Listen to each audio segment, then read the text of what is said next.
really hard, right? There's questions you want to ask, but we don't ask them because, oh my gosh, I'm going to offend this person. I'm going to say the wrong word. I'm going to use the wrong thing. Yeah. Like it's so hard because we get stuck that we stop asking. We stop Mm-hmm. being curious. And I think that goes along with so many things, people, language, words being canceled, right? Everybody's terrified of being canceled. And so we've got this really hypersensitive approach to how we talk to one another. And so, I mean, somebody might ask me what it's like to be a white woman, or what do you think about your privilege as a white woman? And I would think, wow, what an interesting question. And I could be really Yes. offended by that. Or I could say, well, that's interesting. What makes you think I'm privileged? What's your perspective of privilege? What does that Exactly. mean to you? Mm-hmm. Right? Because if I assume something, then I may be offended over something that was never there at all. Yeah. One of my Welcome back to our show, Empower Your Life. Cindy Marie here. Our next guest dreams of living in a world where talents are not wasted, potentials are realized, and happiness is contagious. So smile and laugh more. Yes.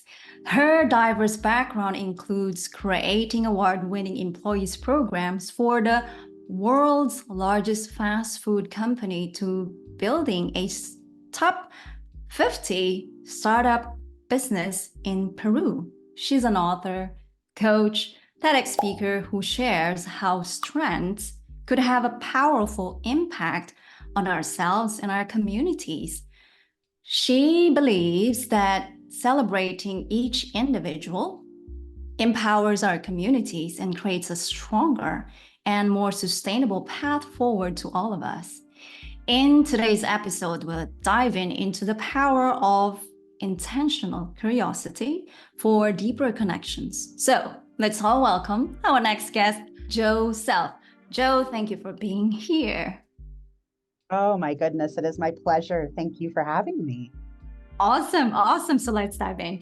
Joe, I love to start a conversation with our guests sharing their story because it really gives us deeper level of connections. And speaking of connections, right? So, Joe, would you share your story with us? What or how in your journey that led you where you are right now? Oh goodness. Where I am right now actually started just over 20 years ago in 2003. Wow. And that was when I discovered my strengths.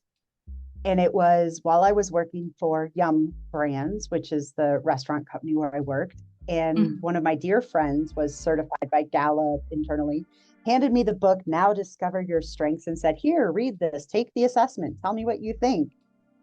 And I took it, and it was just, no, it was, I'm an assessment junkie, but it was the first assessment I ever took. Really was like getting a user's manual for myself. It was just amazing what it said. And so being someone that people often came to for advice, it became one of those things where somebody would say, hey Joe, and I would go, here, read this book, take this assessment, then we'll talk. Here, read this book, take this assessment, then we'll talk. And I really was, it got to a point where if anybody wants my help, sincerely wants my help, and this is personally and professionally, I really request that they take the assessment. I have been down so many journeys in my life, lots of changes. I've lived in several countries. I moved around a lot. Mhm. I lost my mother when I was very young, lost my father when I was in my 20s. Mhm. Um, I moved to Peru and lived there for 11 years before moving to now Mexico City, where I've been for 2 years Mhm. and have my almost 10-year-old son, and am just enjoying life. But the one thread that sort of gets pulled through everything has always been strengths. Mhm. Mhm. And yes, obviously that's how I introduce our guest, you, with strengths.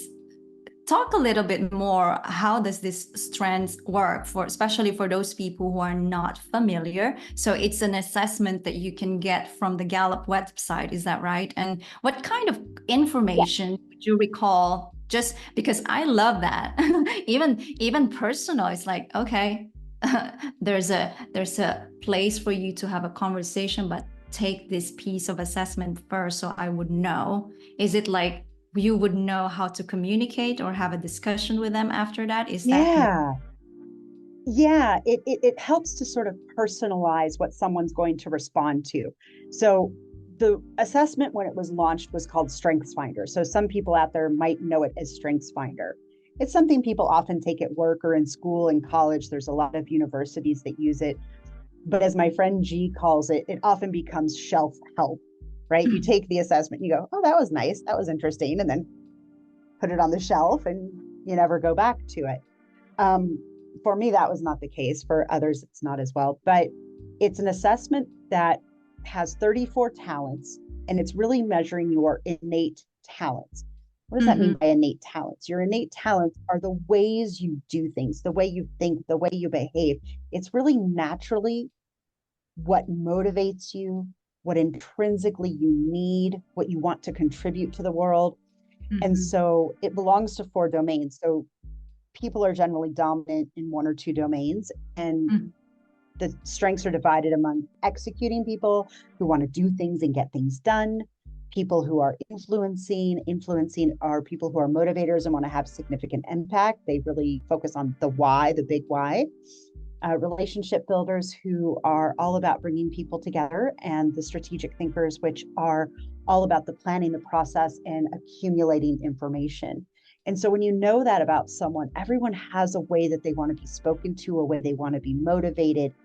And when you know that about them, it becomes much easier to do. And it's often things that we don't even necessarily recognize in ourselves because it's something that's such an ingrained part of us that when someone says something like to me, they say, why do you smile all the time? And I go, 1, I didn't know that was a bad thing. 2, I just smile all the time, right? I mean, this even happened as far back as 8th grade. Now I know I have the talent of positivity. And so it's just in my nature to want to lift other people's spirits by just a smile, walking past someone on the street, giving a random compliment to someone in the grocery store line. I can't help myself, but it's not something that comes naturally for everyone.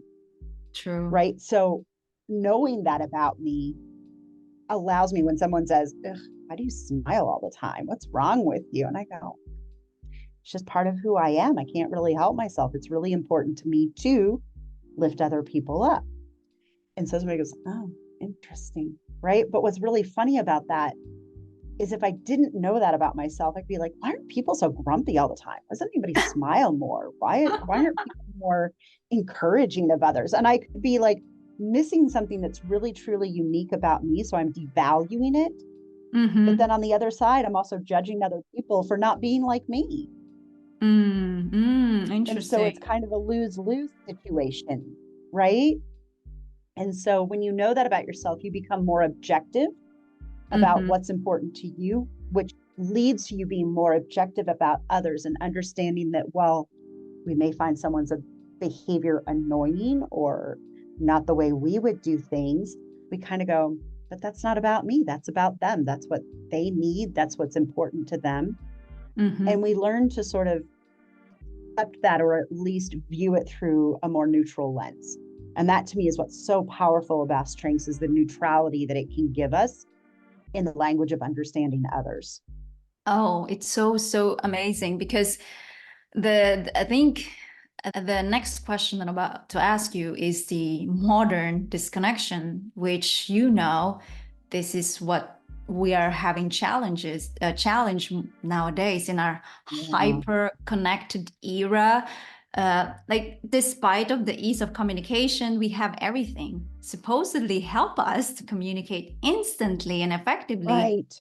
Yet studies show that growing sense of disconnection. So, Joe, I'm super curious, like, why this contradicting or paradox exists, and 3 things, like why, and then what other factors that increase this level of feeling of isolation, and how do you think that you could integrate in the level of using that strength so people can start really having an open sort of understanding that there's this advanced technology could really actually help us to communicate and connect deeper. However, it's just getting the opposite.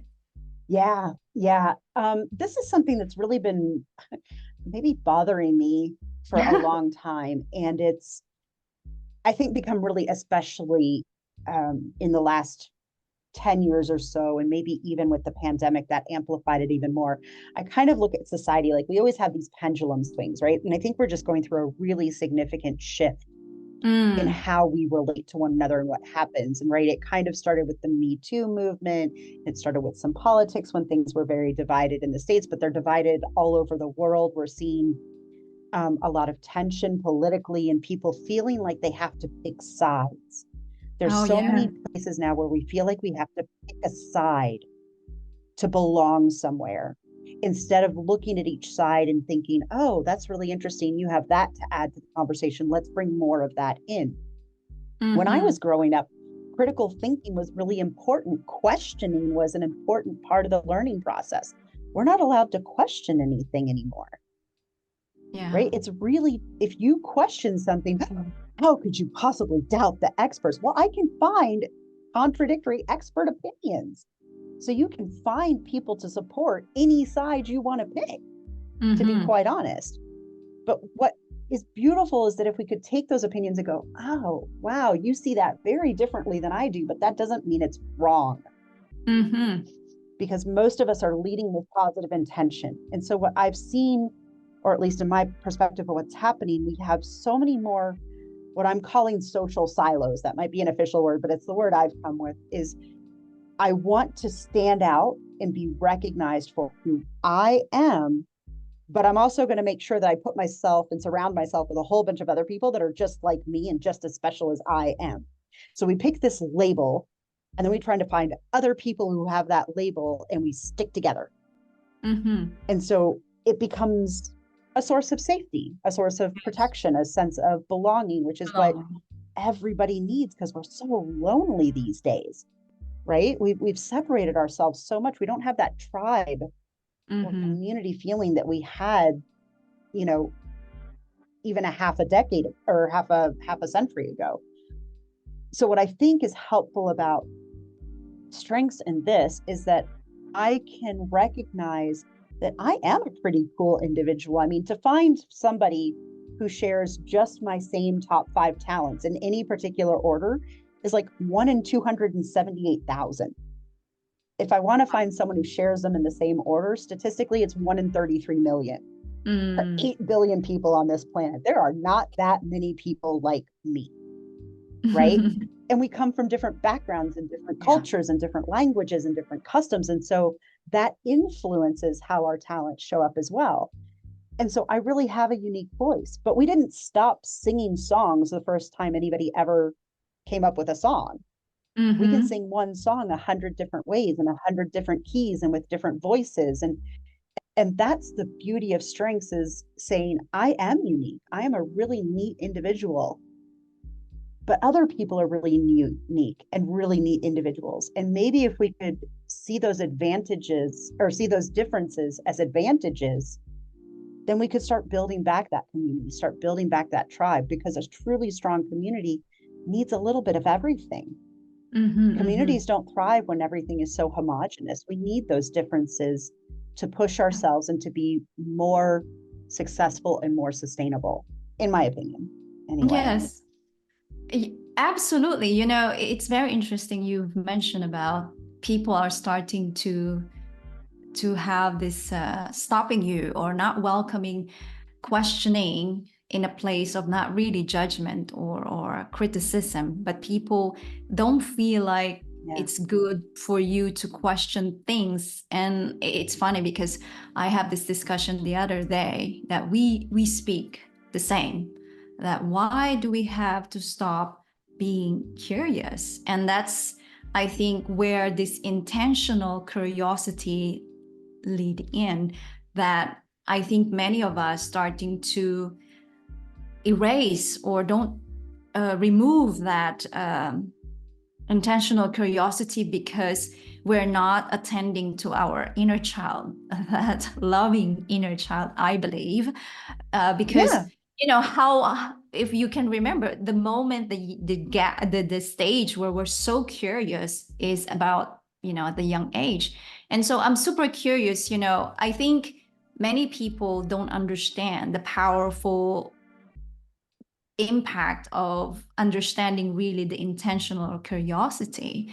And would you share with us what's your understanding of intentional curiosity, and how can we build that again, that it is okay to question things, especially when you don't really understand? You're not judging people, you're not criticizing people, but many people actually see that way.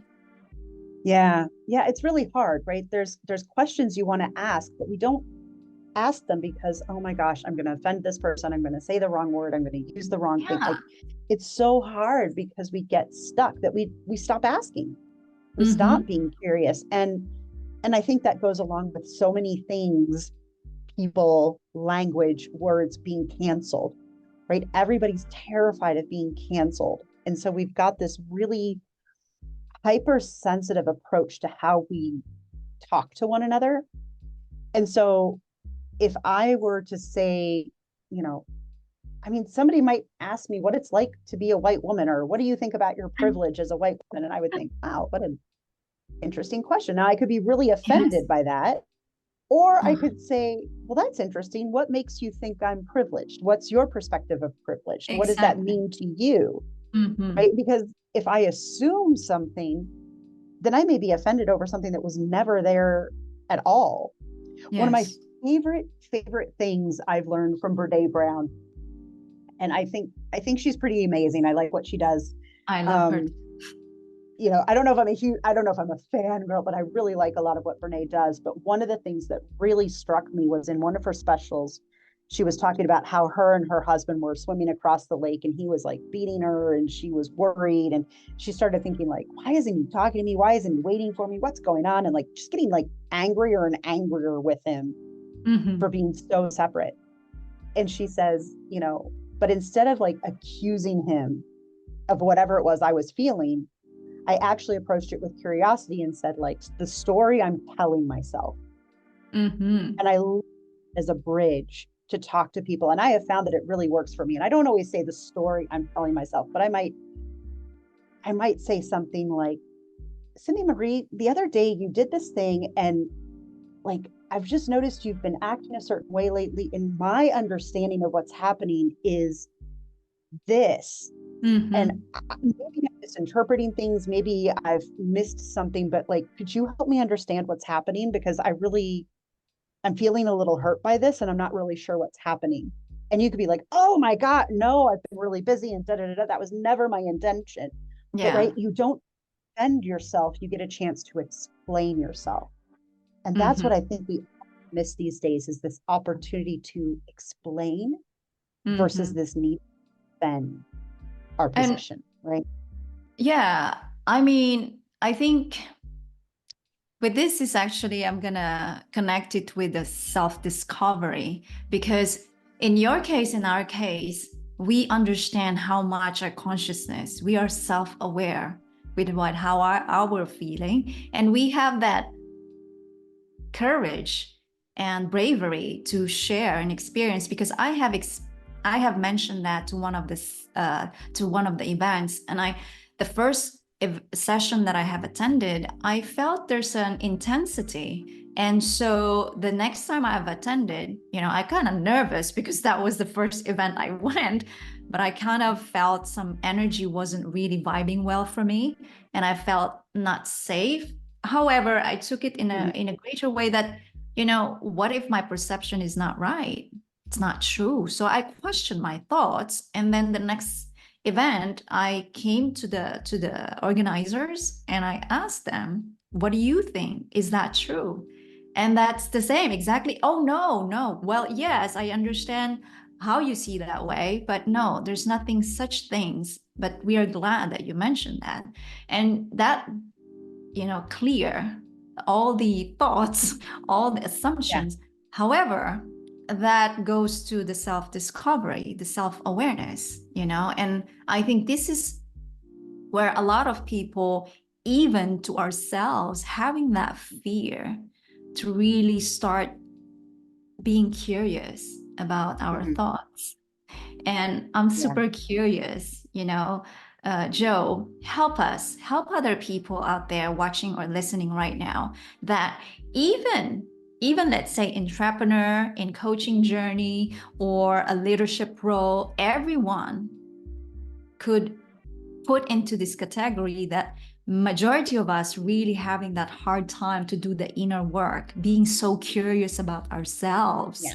So could you share with us your principles or your practices that have helped you over time to be more self-aware, so that you have that intentional curiosity with yourself, and eventually it helps to communicate to other people? Because what we are talking now is really the deeper connections, and everything has to be started within, like in every individual. It may sound very repetitive. I'm going to go back to strengths. And this is one of the things I think is so powerful about strengths. There's lots of assessments out there. There's tons of ways you can get to know one or another. Just having the curiosity is one. But what's really interesting is sometimes people take the strengths assessment. And this is something I tell everybody all the time, is if you don't define who you are, other people will do it for you.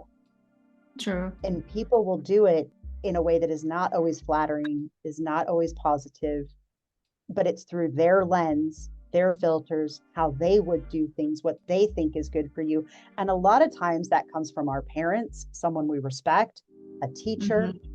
And what happens is they love me, so they must be right. I must be really bad at that, or really good at this, or they say I'm really good at that, but I don't like doing it. But I have to keep doing it because that's what I'm good.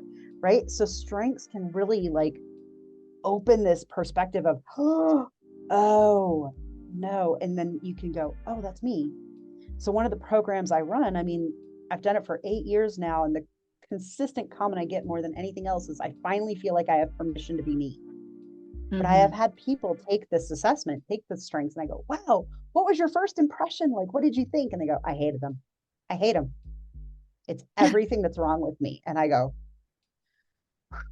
okay, let's reframe. What is wrong with you that you think this is everything that's wrong with you and not anything that's right? Because the whole point of strengths is to look at what's right with you and build on that. It's to look at what you're naturally good at doing. It's part of positive psychology. But what happens is our talents also house our weaknesses. That is the weakness in a strengths-based philosophy, is an overuse pattern. So for instance, someone who has communication as a talent, like me, might interrupt too often, speak too fast, never stop talking, forget to listen to others, right? It can happen. Or I can wield it for the power of the words that it gives me. I can create beautiful visions and stories and visuals in your head. I can excite you through my words.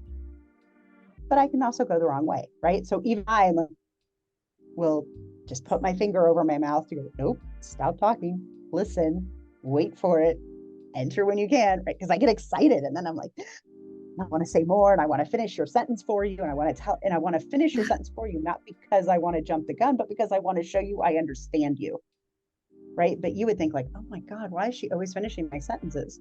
And for me, I'm trying to make a connection. You're just really annoyed that I keep finishing your sentences and never get to finish your thought, right? But if we know that I have communication, be like, Joe, I know you're trying to connect, but can you just let me finish what I was saying, please? Yeah, sorry. Right. And now I'm like, right, that's my talent. Gotta manage it. I'm more aware. And so it requires a natural curiosity, but I think sometimes that curiosity is squelched out of us because we decide that other people know us better than we know ourselves. Yeah. And we all know that at some part we love ourselves. However, I think we still, many of us really get stuck in this thoughts that many people criticizing you, and not having that intentional curiosity of asking, is that even true? Who actually criticizing you? Who actually giving you such negative feedback or comments? Everything just in here. But I think it requires that awareness of, we are not defined by our thoughts. And I think in I believe even in with your clients, because Mhm. when they have this safe space, even though you provided them a safe space, still, I mean, we're talking about adults here, and the more positions or fame or whatever that we're working with, the higher the ego, right? So the more Can that be, you yes. Yes, right. When you started to provide them some honest feedback as a tough love, and then obviously they will have this trigger. And I think what majority people having a challenge is that self-awareness. So if you could provide, say for example, you're a client, I'm your client, right? And we're having this conversation, and you gave me this, oh, take this assessment. And I took it, and I'm like, okay. And I was just not ready. Like, I kept on saying to you that, okay, so what does it mean? And then I feel that there's some truth with it and some not so true about that. And how does it gonna help me? And because sometimes too much information, Mhm. and it can be overwhelming, and that actually not even helping many people to unlearn what you already built as your thought. So how would you Yeah. help me as your client in that level? One way is to just reframe. We really visit, okay, where do you get your energy? Who gives you energy? What do you really love to do? What brings you down? Who brings you down? What do you do? And then start to match those kinds of things to their Mm-hmm. talents and what might be happening. And, I always use the formula, self-awareness is just one part. I always think confidence is not the problem. Confidence is a symptom of a bigger problem. And the bigger problem is not loving ourselves. So self-awareness plus self-acceptance is what gives us a natural confidence, not arrogance, not ego, but true confidence where you feel grounded and like can say, oh, that's okay. I don't agree with you, but I'm okay with not agreeing with you. I think something differently, and And having how that does kind of people get to that place? I think that's many people having the challenge. it's a challenge. I mean, at the end of the day, you have to be open. You have to be open. If you're not open to the possibility that something might change, Mm-hmm. then it may not work for you. And so I would never throw seeds on dry ground that I was never going to fertilize. You can't Mm-hmm. do anything with that, right? You need a little bit of fertile ground. You need someone to at least be open to the possibility. And with almost every client I have, when we start to work together, one of my first questions is, are you willing to see something you've never seen before about yourself? Are you willing to possibly do something you've never considered doing before as a part of your growth and moving forward? And if you're Mm-hmm. not willing to see something, do something differently, Mm-hmm. then it's probably not going to work. Mm. Yeah, agree. I'm not talking radical changes. I'm just talking, small things, right? Like to just say, like, hey, maybe if you did this instead of this, you could get a really different response. Oh, right. And so a lot of times it's in the reframe Mm-hmm. and just Mm-hmm. making sure that they're open to the possibility. That's all. Yeah. And how would you integrate the intentional curiosity when it comes to as an entrepreneur? Because I think many of our viewers and listeners actually in transitioning to being an entrepreneur, right? Or even in a huge change in their lives. And so one of the examples will be transitioning into entrepreneur. And in our advanced technology, you can get so distracted of everyone's journey, Yeah. right? And we can get overwhelmed with that. And you're like, oh, let's say, oh, Joe is doing great. And look at mine, it's so slow. So how could you integrate the intentional curiosity in that level so that person who are in the new transition of entrepreneur would find it like it's not the same as Joe, because Joe may be already doing it for decades. And I just started like 2, 3 years, but they are not as aware at that moment. So, how would you integrate that intentional curiosity?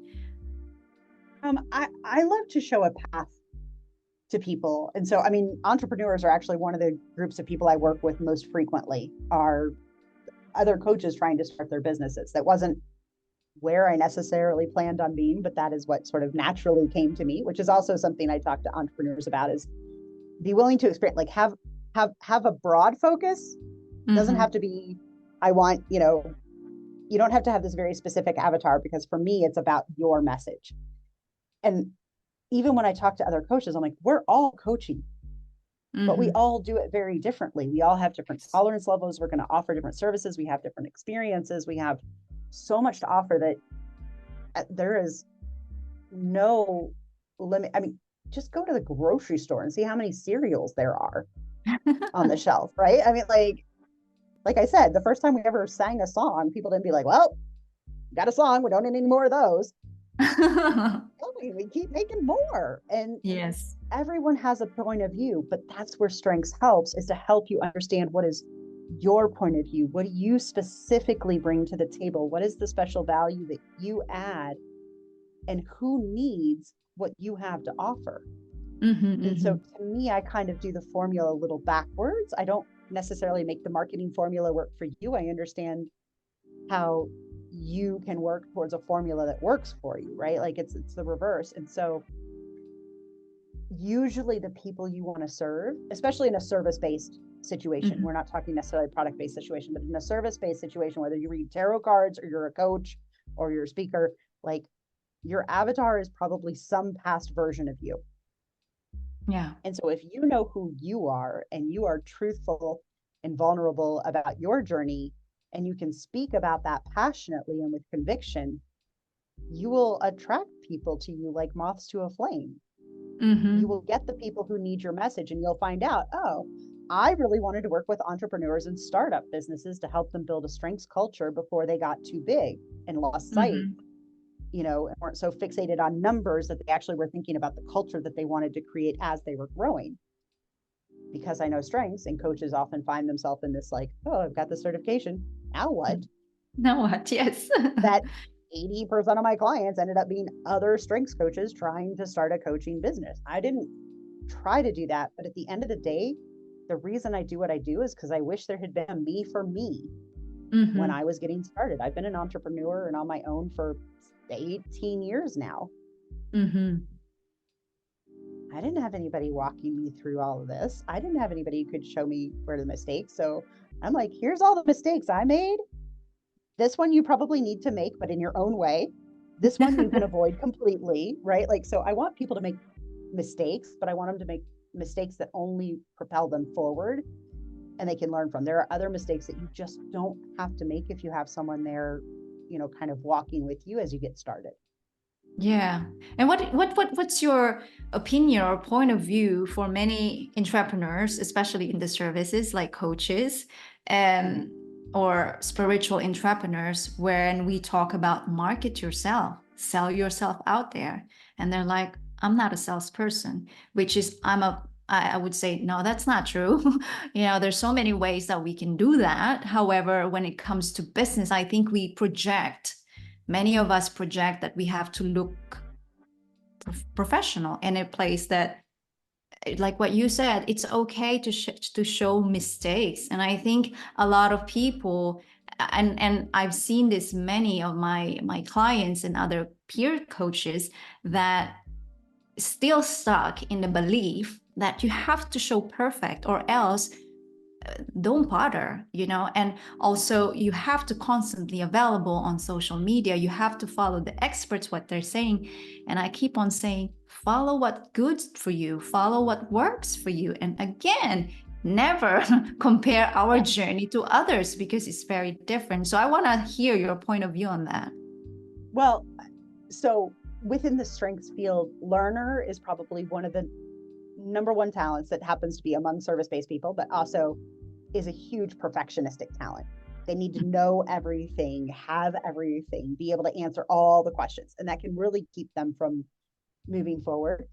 And so one of the things I tell people, especially learners, but other people that are kind of stuck in that loop, is 60% is good enough. Just figure out 60%. You are going to make mistakes. You are going to learn from those mistakes. And if you can just accept that mistakes are part of the process, you can relax a little bit. But the other part is, how many people are you attracted to? Do you want to work with because they have 17 certifications and 7 awards and they work with these giant clients. Like, is that who you want to work with? Is that immediately who you go to? Or do you go to the person who tells a story and connects with you and makes you feel like you already kind of know who they are? 99% of the time, they go to the person that connects with them and feels like they know who they are. Nobody cares if you have 17 certifications. But everybody's like, oh, but I'm not certified in this, and oh, I don't have this, and I don't have. Who cares? Nobody really cares. At the end of the day, it's probably a brief subliminal validation somewhere in the back of someone's mind, but no one looks for the most recognized, most certified person out there to work with. Yeah. They look for the person who gets them. Yeah. I love that, because I think, and you know this for sure, that many entrepreneurs or coaches out there, and I think there's nothing wrong of really building so much accolades or certifications, because you learn more. However, you don't practice how you can provide the service to people. You keep on piling up your certification, your achievements, and then, but how are you going to provide that to the people if you're not jumping out? Yeah, no, it's great to get the achievements, get the accolades. For some people, that's really important. I'm not saying don't do it. I'm just saying people don't care nearly as much as you do. You're the one who cares more about that, but you also aren't looking for people that have that, right? Like, that's the dichotomy, is just because you think it's necessary, how often is that the thing you're looking for? So what do you look for when you want to work with someone? That's what you want to be putting out there in the world. And most of that comes through stories, genuine connection, vulnerability. I mean, I think I always joke that I use Facebook as my therapy, use Facebook Live as my therapy. So whenever I'm passing through a really hard moment, I'll get on and do a Facebook Live, whether you tune in or not, I don't care. But I get on and I'm like, this has been really hard for me. I'm having a really tough time. This is what I could use help on right now. And I figured out, like, maybe this is really what I need to be doing. And so I caused myself all this stress. So whatever it is, and I can't tell, those are always the things that get the most engagement from people. It's always the thing that gets people to reach out to me. I get private, oh my God, Joe, I so needed to hear that. Oh, I'm going through that too. Oh, I'm so glad you were so brave to say something like that. And I'm thinking, I generally put it out there because I know if I'm going through it, someone else is too.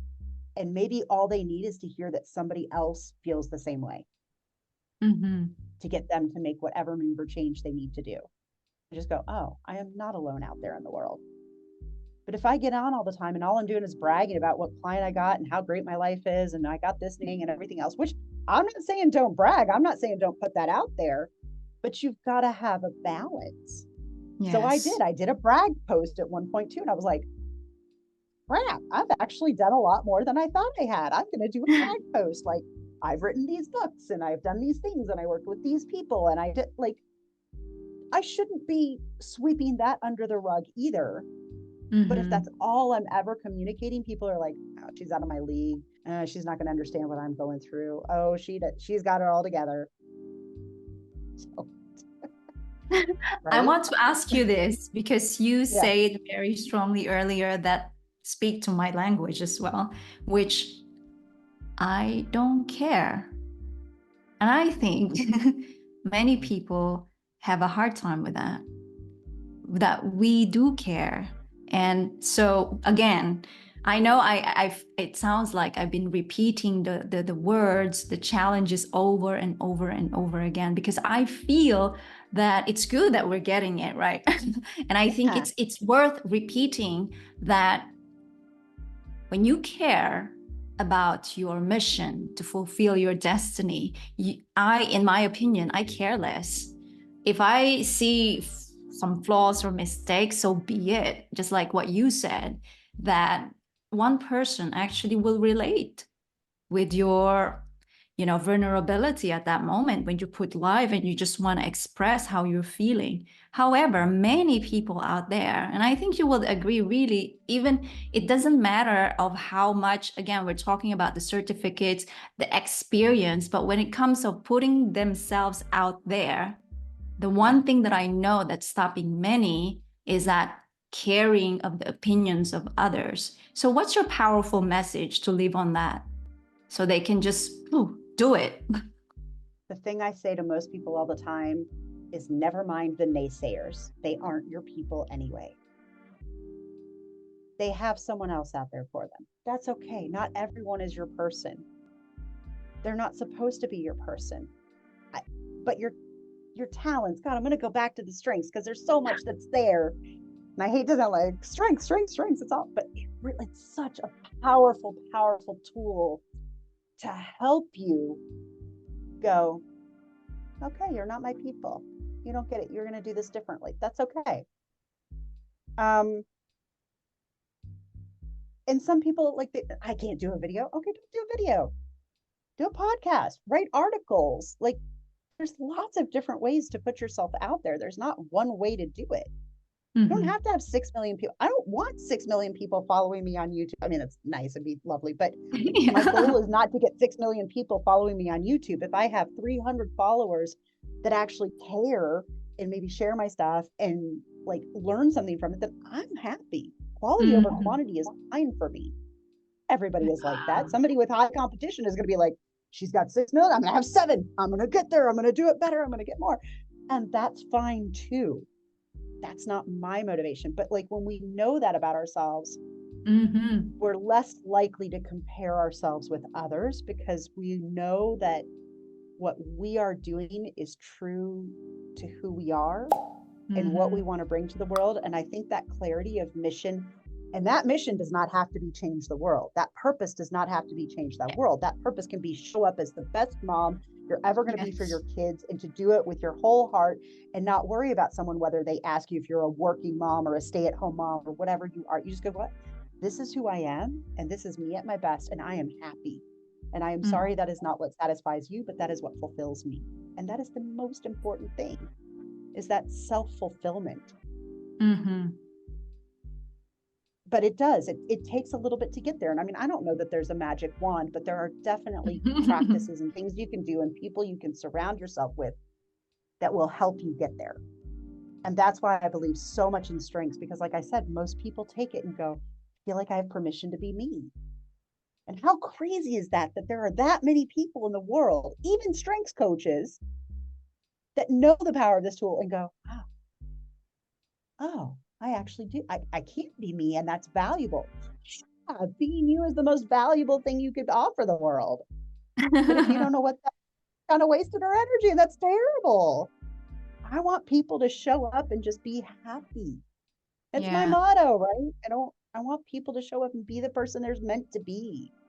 Yeah, I think in the practicing in coaching, I started to recognize many patterns. Really, for me, when you invest on your higher self, I think that's the biggest gift that you could ever give to yourself. And yes, it requires a permission to recognize that, oh my God. I remember when I started in the beginning of my coaching journey, I started to see I've been beating up myself with my weight because I'm very, very self-conscious.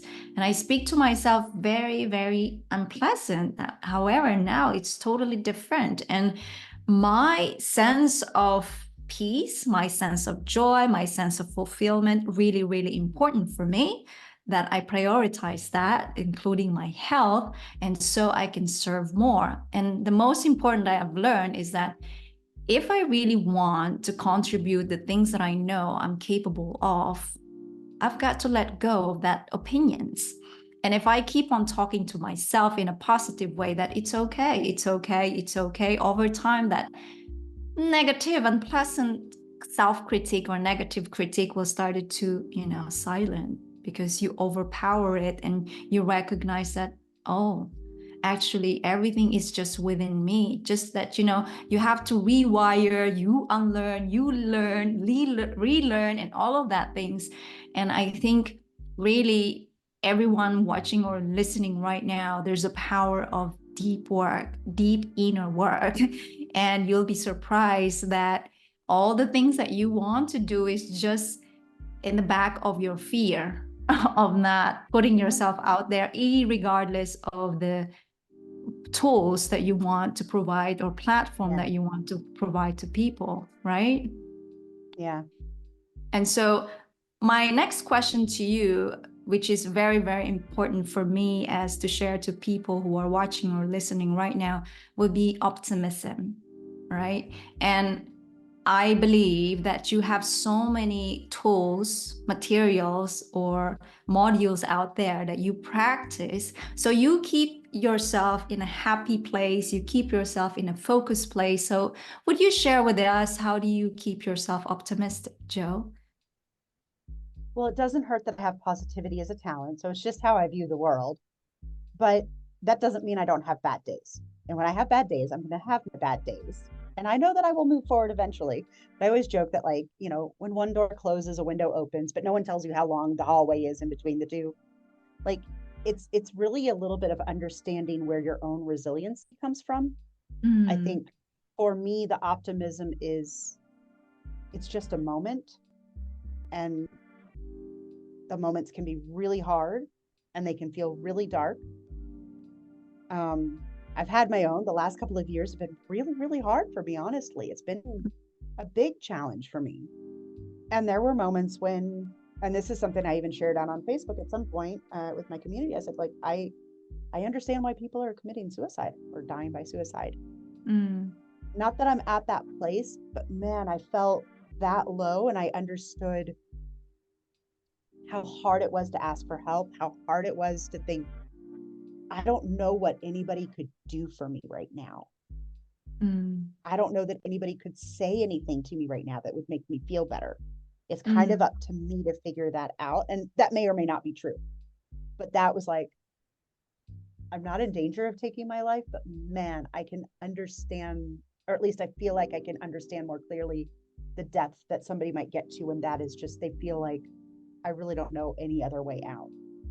How do you keep optimism in that? I don't know. Sometimes angels come to you in all kinds of different forms, and it could be something said in a movie by a character, and you go, oh my God, I heard that. Or a stranger says something to you or gives you a compliment, or a random note comes to you. I mean, you just never know where it'll come from. I believe that everything in our life is a lesson or a blessing, and that most of the most beautiful blessings come from some of the hardest lessons. Yeah. It's just being able to get through some of those lessons that you can really take. And it's not this like everything happens to you for a reason kind of thing, but I feel like, you know, everything happens. What is the reason behind it? Was this a lesson? Was this a blessing? What did I get from it? How did I learn from it? How did I grow from it? What happened? I often joke because, you know, my mother passed away when I was young. My dad passed away. I'm an only child. You know, I hate first dates. I'm not great with taxi drivers sometimes. I love to talk, but people are like, oh, so you've lived outside of the US. Your family must really miss you. And I go, no, I probably miss them more than they miss me. And they'll be like, oh, what is it? Like, where do your parents live? Oh, my parents passed away. Oh, my parents passed away? Yeah. Oh, and so your brothers or sisters? No, I'm an only child. And your grandparents? No, they passed away too. Aunts, uncles? No, my dad was an only child. I don't really have that many. Like, I have blood relatives out there, but I don't have a lot of people that I'm super close. Oh my God, how awful for you. What a tragedy. And I'm just like, my life is not a tragedy. I have passed through some unfortunate things, but I didn't, like, never lived on the street. I've never been addicted to drugs. I've never, like, there's so many worse things that could have happened in my life. But that's how people see it. It's like they project these things onto you. And so that's one of the things we have to be careful with, is what people are projecting onto us that have nothing to do with us. Yes. And I think our talents are a way for us. My ex-husband would say things like, we need to know the statistics and the ranks of all the people who went to this kindergarten and what college they went to. I'm like, nobody knows what kindergarten anybody went to by the time they get to, but like, that was really important. So we need all this. I said, no. You need that information. I need to go to the school and like check it out and see if the kids are happy and talk to the school, you know, talk to the teachers. You can take your statistics and ranks. I want the actual experience. But that's 100% within our talents. So I could see where that need came from. Annoying? Yes. A difference of how we view the world and what's important to us? Yes. But at the end of the day, something that should be a deal breaker? Not really. No. Yeah, I love that, because I think that goes down to the intentionality of being intentionality of understanding how individual has different way of processing. Because that's the same with my husband. You know, in the beginning, I'm like a very, very results oriented, and I'm very like because a very high performance person. And he doesn't process the same way. And eventually I started to recognize that, you know, it's important for me that we do this way, but also it's important for me to understand how it works for you. And obviously now, as how we communicate, we always challenge ourselves to be more curious to one another. And I love it, because obviously my husband started to ask me or question me that, isn't it that's what we talked about the other day, that you're telling me that I have to do that? It's like few seconds I'm like, oof, but I was like, thank you, because you know there's poor part of the ego, ouch. But then after a few seconds, that's okay. It means that he's actually also allowing himself to evolve, and he's, you know, it's like you're in a place of transformation together, and you know that you're doing it for one another to evolve together, not in the place of, you know, trying to put down. And I think, I don't know, I'm super curious in your experience with many couples that maybe you have worked with, or clients that you have worked with, that somehow there's a competition, even a couple. There's often competition, but it really comes down to point of view. I'm actually working with a couple of couples right now. There you go. I really am. It's funny. They hired me specifically to work with, because communication has become really my focus. And so I work with a lot of teams and doing the dynamics of teams, but also looking at couples. I mean, if there are more than two people in a relationship, two or more people, you have a team. So whether it's your family or, you know, your friends or whatever it is, you're a team, and talents show up best in teamwork. And so I've had a couple of people, oh my gosh, you just saved my marriage. And I'm like, how did I save your marriage? You've been married for 44 years. I think you're doing a pretty good job. And she's like, no, literally, this is something that's really, really been bugging me even more lately. She's like, you just totally, and she said, now we're actually looking at things differently. And she hired me to do strengths with them as a couple so that they could get understanding this, even though they've been married for 44 years. She found so much power in this to just even help them through this space of their life and what they're doing. And I love it, because somebody goes, oh, that's why you do that. And so if you think of the 4 agreements, and right, not to take anything personal, I will tell people, they're doing it at you and in your direction, but it has literally nothing to do with you. But if you don't know that, you take it very personally, like it's a personal attack. And it's almost never a personal attack what someone needs or what motivates them. It's just different from what you need. Exactly. And so when you can clear that and you go, annoying, but I can accept it. It's not going to change. It is a part of who they are. It's really not them even showing up badly necessarily. It's just different. Right? And so it gives you a lot more space and grace with people when you have this language, when you have these 34 words that just bring things neutral. You go, oh, he has really high analytical. He's going to be objective and feel cold and not bring emotions into a situation. I have high empathy, and emotions are really important to me. So like, if you know that about each other, he's not going to think, oh my God, she's so sensitive. She can't take anything. She cries at everything. Blah, blah, blah. You know, the analytical, like, he doesn't care about anything. He's so cold. He doesn't care. Right? No, it's not that. It's just, that's how you're wired. Yeah. And then you learn, how do I appreciate that? Oh, we can actually have a clear, objective conversation without too much emotion coming into it. Like, that's the beauty of something that can be contributed. Yeah. Right. Yeah. And then helping someone up express themselves when it's challenging for them, because it's not something that comes naturally. No. And that's super powerful, because I think just in having this conversation, so many valuable reflection and also discovery for many people who have yet to try the strengths, right? And this is something that you love to provide to people before the conversation, because you just know that it's a super powerful tool. And so for those people watching or listening right now, Joe, how they can reach out or connect with you? Yeah, the best way to reach out, you can certainly check out my website. You can write me at joe@discoverjoeself.com. Honestly, I love working with people. I'm always open to have just a free conversation, schedule 30 minutes to chat with me, see what's going on, what might be most helpful, because maybe working with me is, and maybe working with me isn't. So I love just a good conversation to connect and see what's there and what can be the most powerful way to move forward. And then usually what I do is I work with people on the language of you. That's my initial program, which is really about diving into your talents, understanding who you are and how you show up, and to really build confidence around that. And I can do that either with an individual, I do that with teams, and I do that with couples. So there's different ways to apply it, but it's always the same basic deep dive into getting to the root of you. I love it.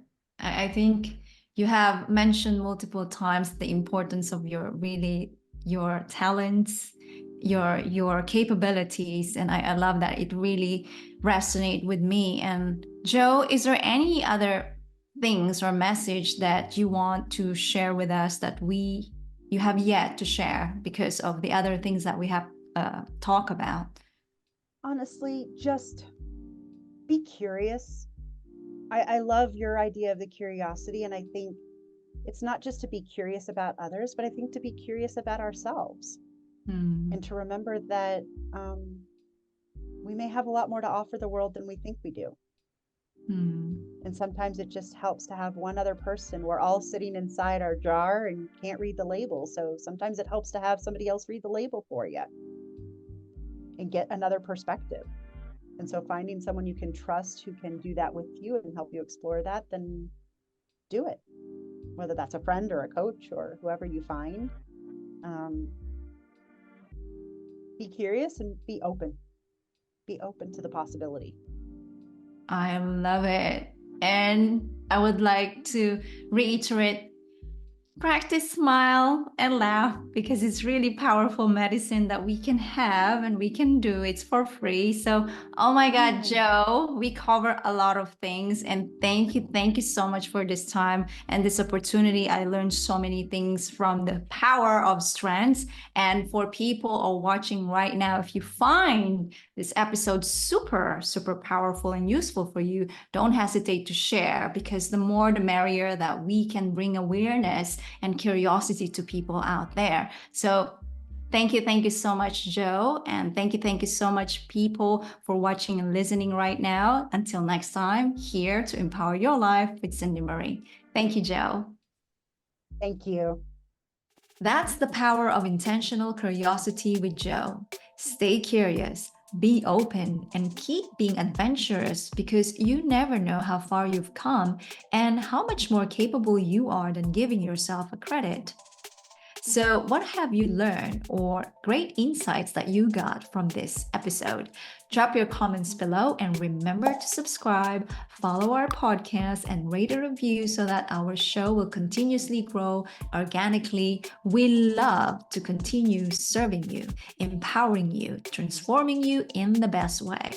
So until next time, stay optimistic, keep taking action, believe in yourself, and stay on your game, because you've got what it takes to achieve your dreams and make an impact on this planet. Be unstoppable.